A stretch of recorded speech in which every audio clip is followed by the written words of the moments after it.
Welcome, I'm Ike. This is Draw Process. I'm drawing page 18 of episode 2 of First Sun and Sword. That's my indie comic. And so you'll see the whole process here, and I'll share my thoughts along the way. Page 18, thumbnailing, as I have been, right onto the paper, onto the Bristol board.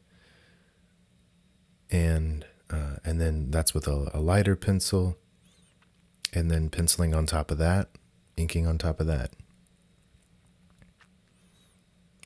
Been doing that for a little while, and yeah, it's going well for me.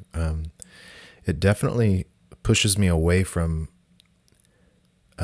it's kind of a weird thing where it's moving me towards cartooning and sort of off the cuff creating. And it's not that the pages aren't well designed, but there's less focus on that. But at the same time, the more I focus on the design and planning it out, the further I get from the thing itself that I'm making. That, like, what I'm doing now is compressing my process, or shaping it into like the most authentic start to finish, all one process where I'm seeing the finished product from the very first pencil stroke. I'm building it. And by doing that, it's crafted, it's handcrafted. Whereas if I'm designing it on small thumbnails, and doing this kind of, you could think of it like an industrial process. We're gonna mine the ore here and make the steel here, turn it into the parts in this other factory in another country, or whatever, and then put the car together or whatever. This is opportunities for imperfections, for the part to not fit once you get on the assembly line. It dehumanizes it. It alienates you from what you're doing. You're just putting the part on, so that's no fun either. But it also, it can lose its craftsmanship. It becomes a lot harder to control that finished product when you separate out the process like that. And that's what a lot of artists do, and that's fine, and I've done it as well. But I'm trying to move away from that. I might eventually, I do word balloons on the page. I just letter digitally. I'm fine with that. It's just easier to make sure the lettering's consistent. But in the future, I might color or gray tone the page with like ink wash or something, and just do it all, handcraft it all.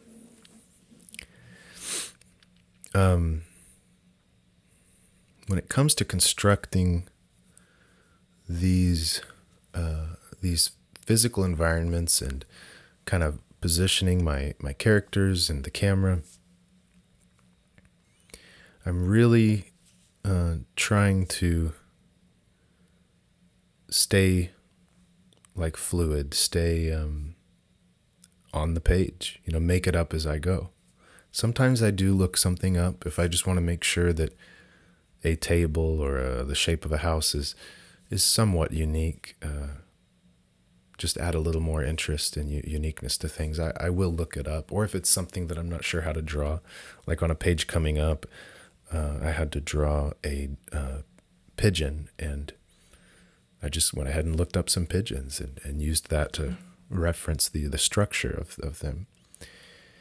So I'll do that some, but really I'm constructing it on the page. You can see how it's almost like I'm scribbling out the 3D grid of things, almost like in video games, just the base, and then I'm going to be putting skins on my models and stuff. It's kind of like that.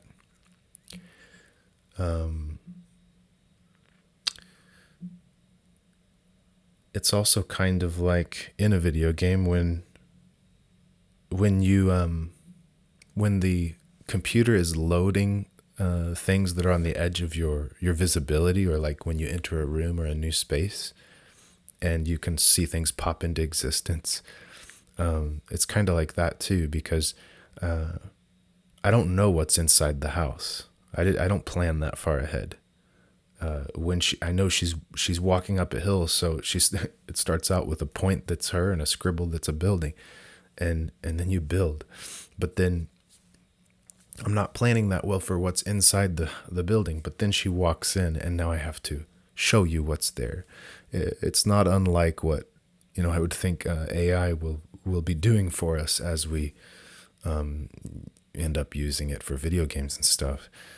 Just constructing what you want to see as it's needed. It's not coded. It's not fully planned. It just makes it reasonable. And that's what I'm doing. I'm just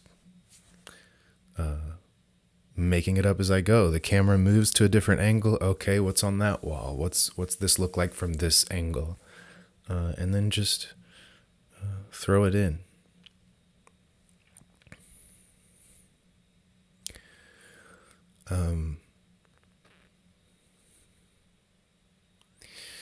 In this conversation they're having, it's more complicated than it might look like when it comes to the directing of the camera. And in a lot of ways it's really simple. I've got the mafia boss guy. He's just sitting at a table, and she's just standing there in front of him. No, they're not doing anything. And sometimes that can help with storytelling. If he's doing something with his hands or something, like he could have been working on papers and kind of like stamping them really hard, and just kind of like as he does that, there might be he might be conveying his thoughts by kind of stopping when he does it. Like that works better in film, especially because you can do that without adding new panels to show it. But you can add. I can add things like that, and sometimes I add a bit of that. But that part is simple in this shot, in this scene. They're just standing there or sitting there. But there's all these other characters in the room that are tense and alert and attentive to their boss. So it's not simply a reverse shot situation where I can just show her and then just show the boss and just kind of cut back and forth and then just show them standing there facing each other. I've got to capture some of the room and some of the background characters. And I'm trying to do that with the position of the camera. So when it cuts to Pompado, the mob boss guy, you're going to be able to see a few characters in the background. And I've got to position them where I can still get the word balloon in, and still get like a nice shape. Like, so if the camera's lower, which I did in the very last panel, if the camera's lower, then the height of the characters in the background is lower than his height, which keeps them down low. So you just get a little bit of shoulders and head showing up in the panel, leaving a lot of room above for a word balloon.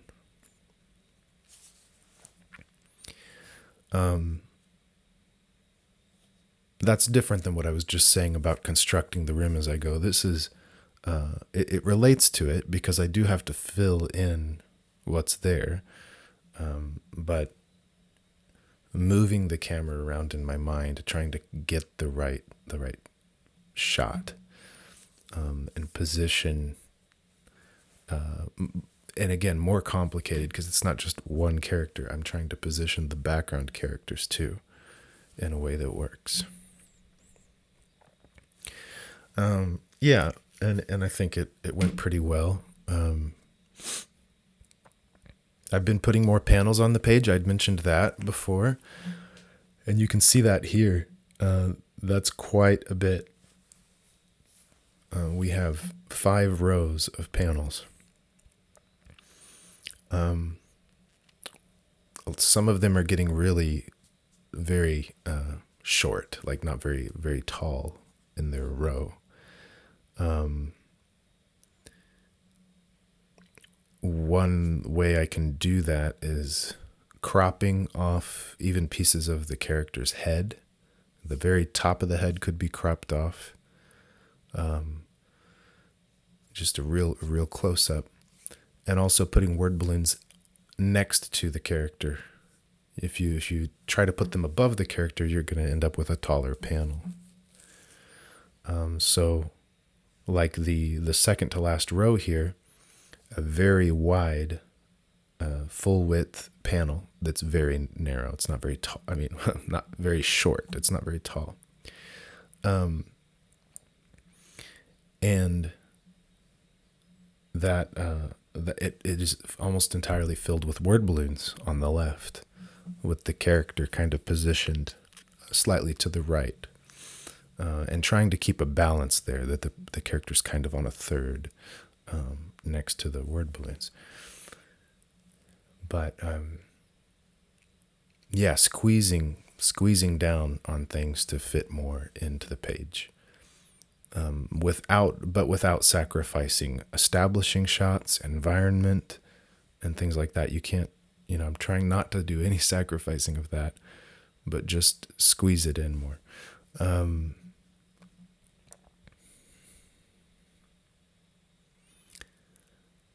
Yeah, it's kind of interesting how that affects the reading experience of the book. That all these little decisions we make get, there ends up being a general reading experience, right? It's kind of like if you generally used 10-point font, but sometimes you went to 8 and sometimes you went to 12 and 32. Like you have contrast, but there's a certain you're not just simply choosing different fonts throughout the document. There's a relationship between them, and then there's almost like a core, not kind of like the median. There's kind of a core of what's considered kind of like baseline font size. And then sometimes it's going to feel like it's getting a lot larger, and then sometimes smaller. There's kind of a cohesiveness that seems to fit around a core that's considered, this is the plain size. It's kind of like that if you're following me there. When it comes to panel sizes and even the sizes of your figures in the panel, and even how you construct take the shots and stuff, in the end, you might be unaware of it, but there will be a median, there will be a core that feels sort of normal, that things are coming off of when it comes to like close-ups or really large panels, this contrast. So it's not simply make sure to put contrast in your pages and of panel size and shot composition and stuff. I'm saying a little more than that, because I'm saying that it's not simply contrast, but it is it conveys meaning in itself of a core, of a structure, a core from which things deviate.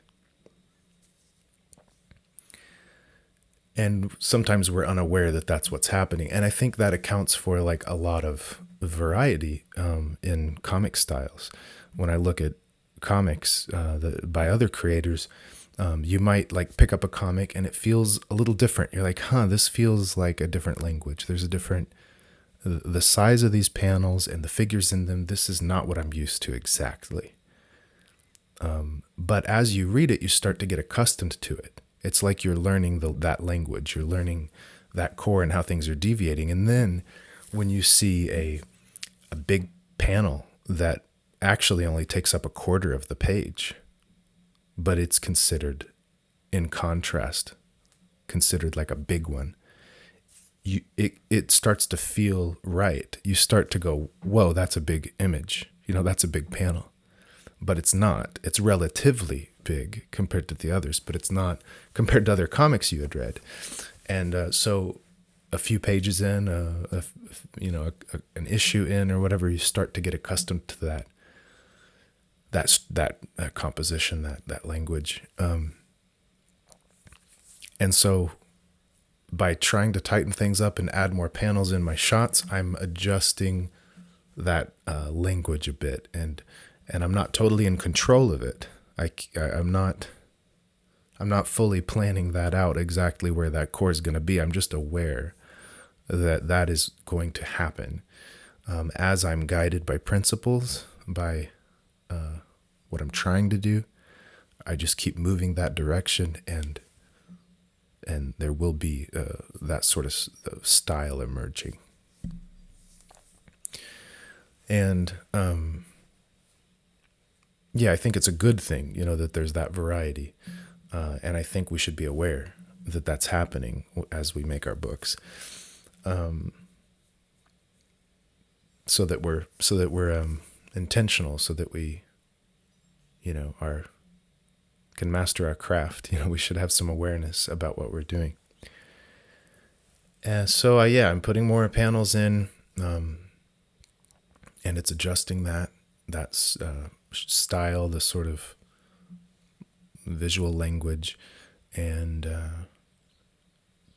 there's going to be a certain internal consistency that's found that I reach if I'm not there yet, and it'll feel natural. And there's major benefits to it. I mean, the reason I'm moving this direction is to capture more story on a page and more shots of reactions and stuff. So I think it'll be worth it. I'm struggling with Farrah's face lately. I just erased it and redrew it there, and even as soon as I did it, and I'm looking at it now, as soon as I did it, I knew that I had changed it, and I still wasn't super happy with it. It's a problem that in the first issue she looked a certain way, and then in this issue I started changing her look a little bit because I liked the change. But then when I go to draw her on a page, I kind of get stuck between the two looks that I've given her. And I'm trying to bridge the gap, kind of just get somewhere in between the two looks. And that's got me erasing and redrawing it a few times here.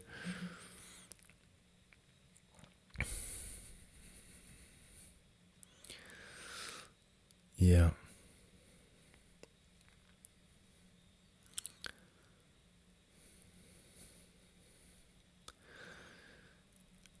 Yeah. And then Pompadour with his ridiculous outfit, and his guys that are kind of dressed similar. They're gonna they have a vest, they have a scarf, but it's a simpler one. I don't know. It's kind of fun how that came together. It's just I don't know. It reminds me of some of the world building you might see in a Ghibli film.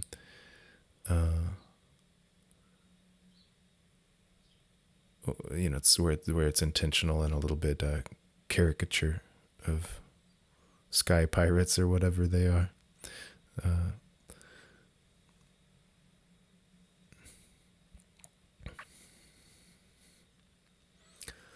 The bookshelf is always a nice go-to, windows and bookshelves. I do lean that direction typically because the bookshelves add a simple grid and shadow into the cubbies. And then just certain random shapes that I can put onto the shelves. And that helps me create depth, especially with just inks without using color, but it helps me create the depth and visual interest, areas that have higher interest versus the empty space of the wall and out the windows. So that's something I tend to lean on. If it was, there could have just been a bar. There could have been a bar there with tons of bottles and whatnot. But that's harder to draw. It might be lower. It might be like in weird spots that create tangents. Like if it's counter height or table height, and it's behind characters, then you might just see a little bit of bottles peeking up around their shoulders or head, or just a little bit of the edge of it. And that just doesn't look good. It creates a tangent. It creates weird spots that are hitting the characters. So that's another thing about bookshelves is I know that I'm going to make them very tall. They can go all the way to the ceiling. And that way they're not going to land in a weird spot. This direction I've been going lately is it's been moving towards cartooning and trying to be more sincere is a good word. To be more sincere with authentic, genuine in what I draw. That it can look rough, it can look sketchy, it's not going to try to show off. It's going to be sincere. One of the reasons I've moved that direction is to enjoy my work more. I would say also to be able to draw anything. If it's any busy scene in a city or whatever, I can draw whatever I need to draw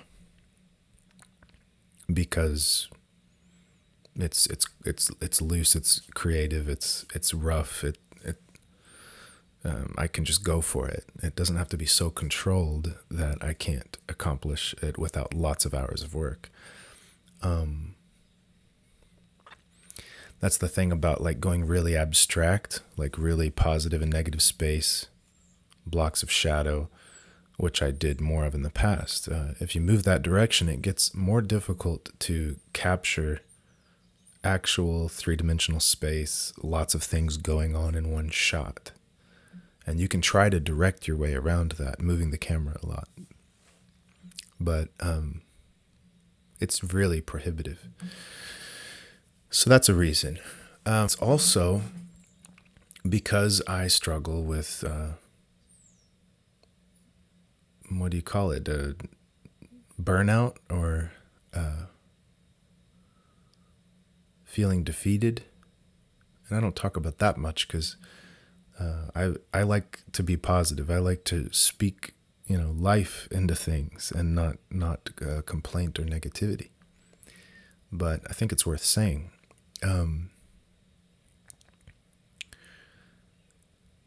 That I'm caring less what people think. I'm caring less about achieving something, financially, career, praise, just the achievement in my comics. I care less about that.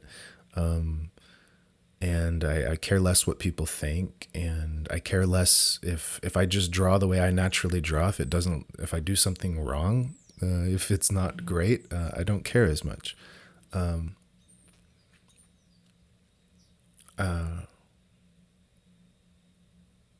it's kind of like it's kind of from a defeated place, kind of giving up. And I don't think it's a bad thing. But it does fuel the changes I make, the path that I'm on. And it's not like depression. It's like maturity in a way. It's like getting older and not caring what people think.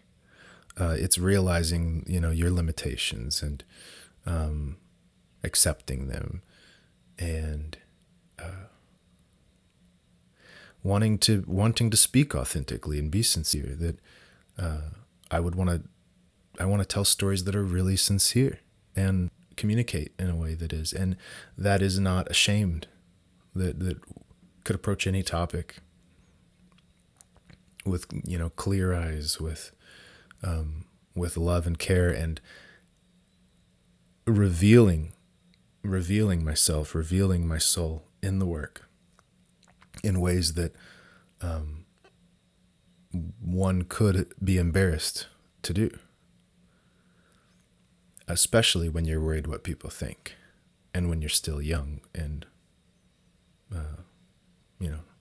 easily ashamed or embarrassed.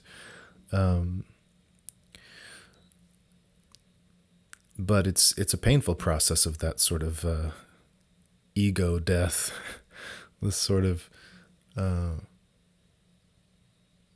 don't know, sometimes just thinking, why do I keep drawing comics? Like why do I do this? I can't stop. I'm not going to stop. I do this thing, but it's like, what does it matter? This kind of thinking.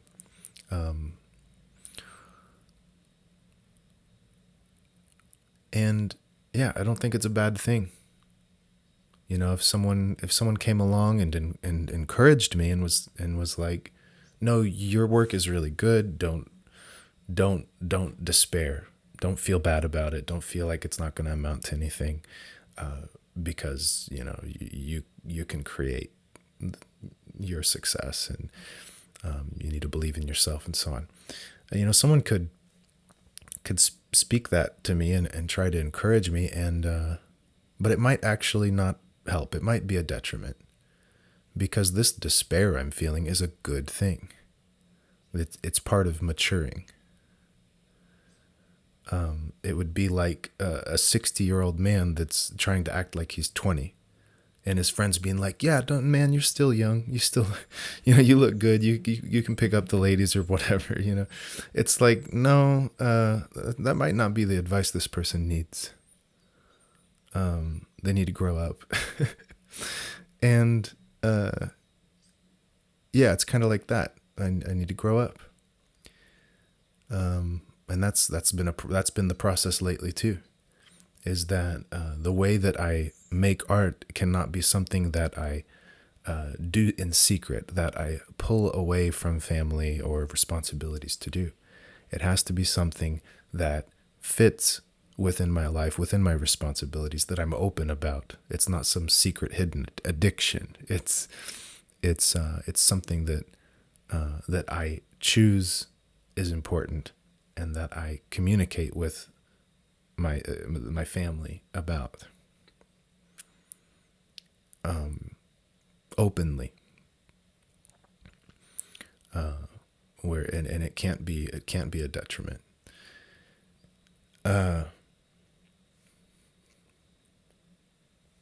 It's got to come into the light,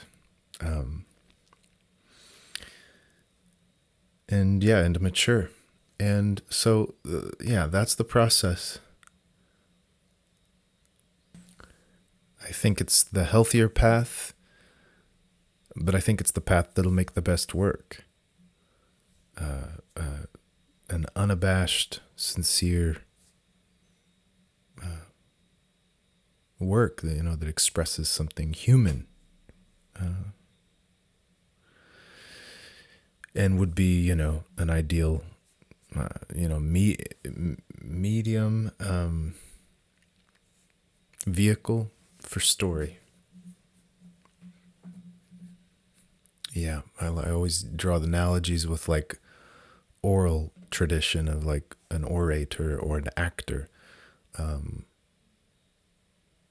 This sort of maturing process can make a better actor too, and I think it's a good analogy for what we do, or my path, this more cartooning, expressive path. And I've called it a performance before, but even that, feels like it can give the wrong impression of what I mean when I say performance. But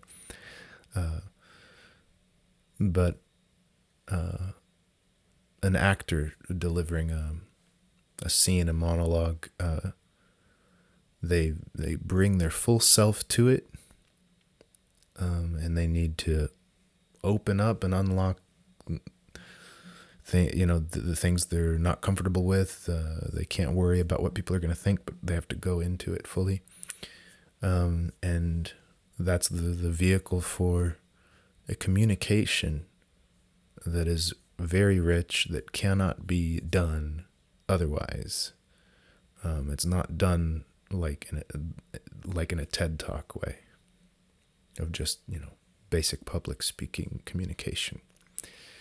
And that's more how I want to create. I mean, the analogy would be, I don't want to make the public speaking comics that communicate. I want to make the acting, the theater production of a monologue.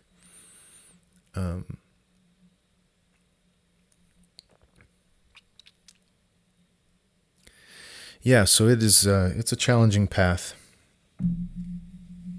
but it shouldn't. It really. I really couldn't want it any other way.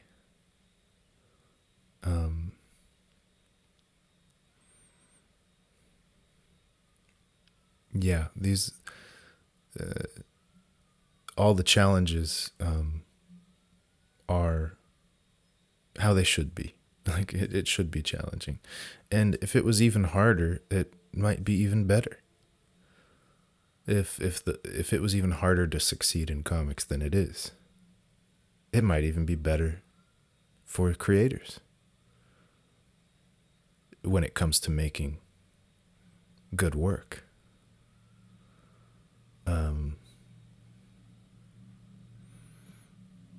That's kind of crazy to say, but I think there's some truth to it.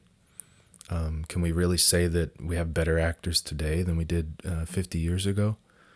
I doubt it. I doubt that they're... I doubt they're better.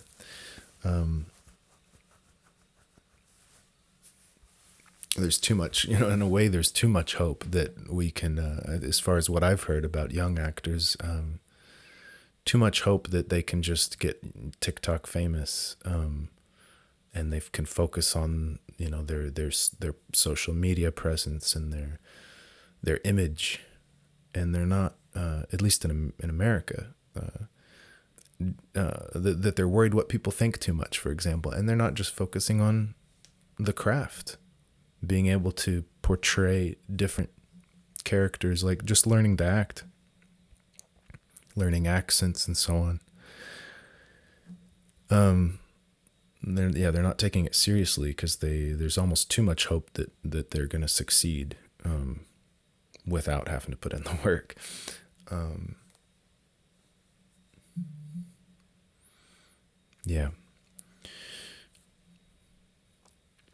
So maybe how hard it is a good thing, and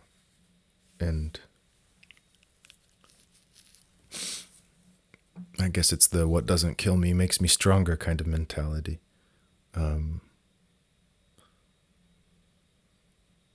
That it's for the best, and it'll strengthen me. It'll create better work. So, I'm wrapping up the inks here. Just the black Pentel pocket brush. It's just really convenient because I don't have to dip it, and to get more ink, it's just always flows, and I just fill in the blacks, a little bit of whiteout paint pen to clean up and erase the pencils. Now that I'm using the nib and a kind of heftier ink that it puts on the page, I can erase without messing up the inks a lot better. The Micron, it's not as black for one, and then if I erase the pencils, it would lift the ink just a little bit. That doesn't seem to happen anymore. So that's one positive too of this change to the nib. that I can just erase everything. And there is the finished page. Quite a bit of word balloons, trying to find that nice balance and flow in the reading. We see her balloon, his balloon, him, all in line there. I even let his word balloon cross over the panel gutter on that second row there.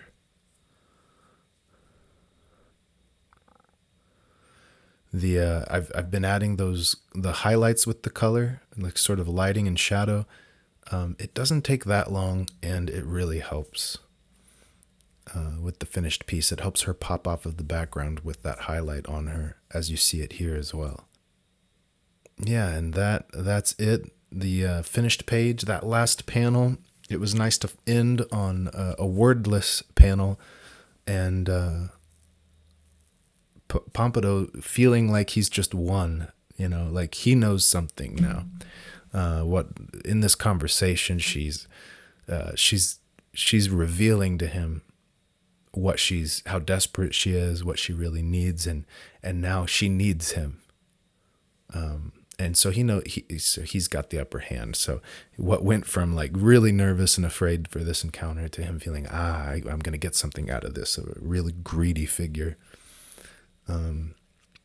Kind of an interesting line there of, I want him to seem strong, dangerous. So he's got to be he's got to be very capable, but I also want him to seem like kind of a creepy, sniveling, narcissist person too, that he's terrified that she's coming to visit, and he doesn't know that if she's going to kill him or not. And but he's not going to pass up a chance to make money off of this situation. All right, have a good week. I'll see you next time.